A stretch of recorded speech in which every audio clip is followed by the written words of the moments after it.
Hello everybody, in this Rhino video demo, I would like to show how we can make a bunch of spheres like this blend with one another to give a blobby kind of look. Okay, let's start. In order for me to do that, I will need the support of Blender, which is a free and powerful open source program. Okay, and if you would like to download it, if you have not done so, you can follow the link below this video to go to its official website. Okay, now let's head back to this scene. Okay, what I'm going to do is to export these spheres into Blender. Okay, so I'm going to select this and go to File, Export Selected, and set the object type to obj. Okay, and let's call it export. Okay, and save, and we want to save as a polygon mesh object. Okay, and click OK. Okay, maybe something like that. Click OK.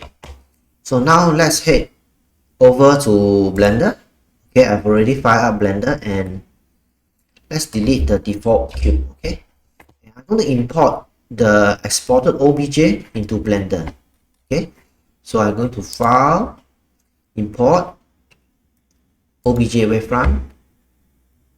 Okay, and this is the file that need to import in the export obj. Okay, so click on this, and yeah, I got the stuff in. Okay, now what I'm going to do is to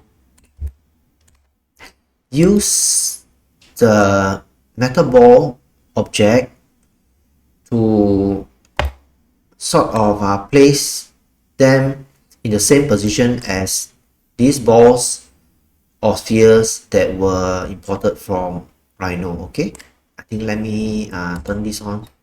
Okay, and I'm going to deselect this. Okay, press the Alt A to deselect.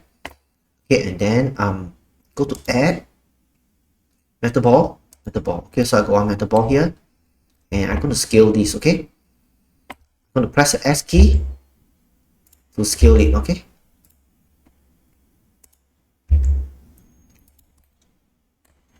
maybe just use this manipulator, the move manipulator, so you can see better. Okay, so what I have is metal ball. Okay, what I want to do is to change the settings and option for it. Okay, with the metal ball selected, you can tap onto the object data properties, and you can see over here we got the resolution. Let me just bring this over. Okay, the resolution of viewport. So what I can do is if you bring the value down, you can see that the resolution actually increases. Okay, it becomes sharper.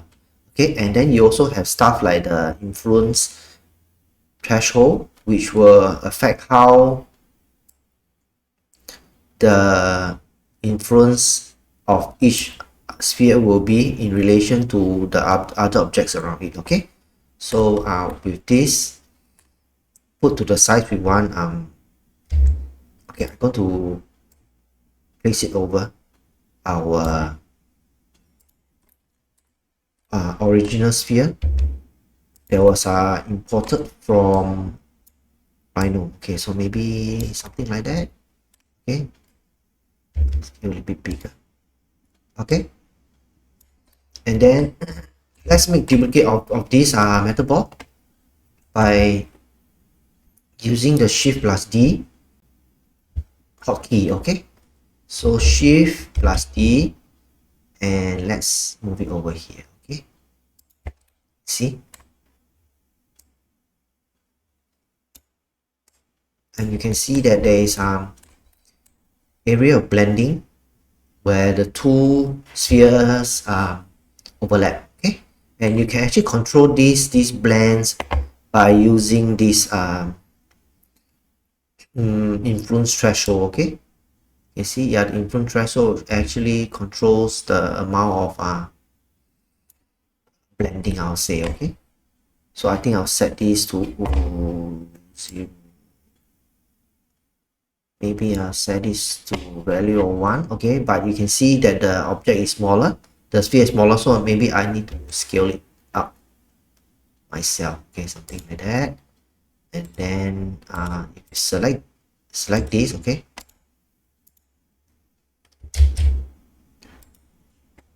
you can press S to scale as well. Okay, I think I want to set the influence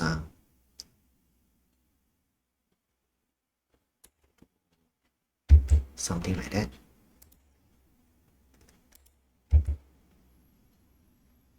Okay, maybe this is the amount of influence that I want. Okay, and then I can press a Shift plus D to duplicate the metal ball. Okay,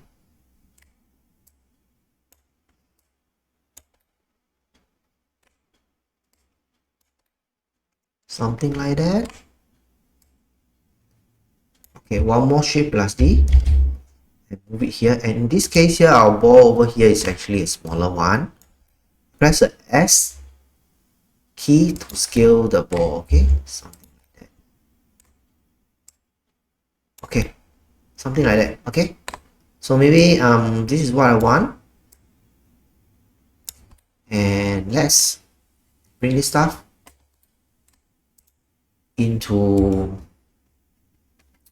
Rhino. Okay, so I'm going to select this and go to object and convert the metal ball to mesh. Okay, convert the metal ball to mesh, and it's already been converted. And then let's delete away the original imported Rhino objects. Can press the delete key, delete away, and then let's export this. Okay, so I go to file, export as wavefront obj.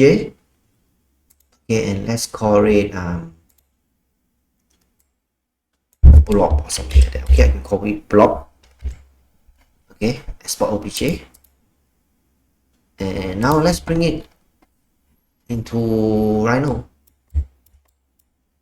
Let's move this aside. Okay, I'm going to file, import our blob.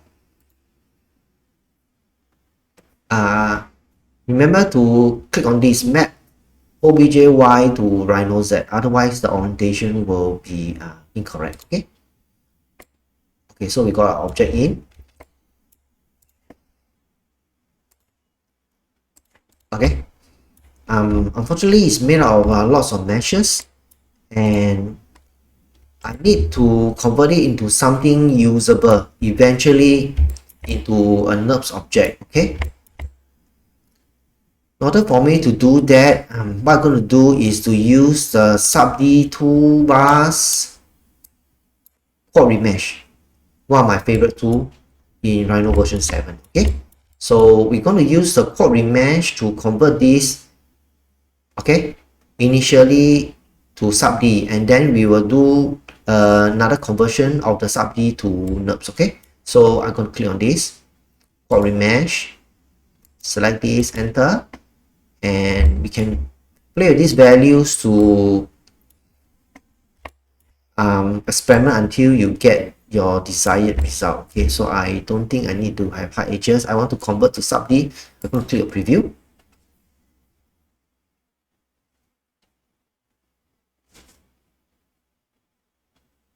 Okay, it's pretty close to what I want. Okay, let's just change this adaptive size. Let me change this. Okay, click the preview. Okay,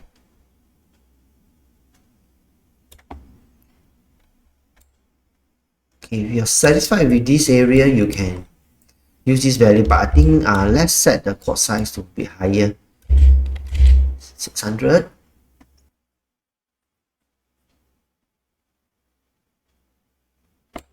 Okay, I think this is close to what I want, and make sure it is having it converted to sub-D and click OK. Okay, so what I'm going to do is let's move the mesh aside. Okay, so we got this stuff. Okay, And let's do a comparison of the original object to the quad remesh one. Okay. Okay, you can see that the processes has allowed us to create nice blending between these three spheres in a way that would be otherwise difficult to be achieved using Rhino's conventional tools. Okay, so this process is a very good way of creating this kind of nice blends, okay, between spheres. Okay, and once you are happy with the form, I guess we can convert them into NURBS. Okay, let me hide this stuff first. Okay, to convert them to NURBS, simply type at the command prompt to NURBS. Okay, press enter, select this thing, enter, delete input. Okay, now I have this stuff converted to NURBS. Okay, and this concludes the tutorial. Okay, see you. Hope that's been useful. Bye.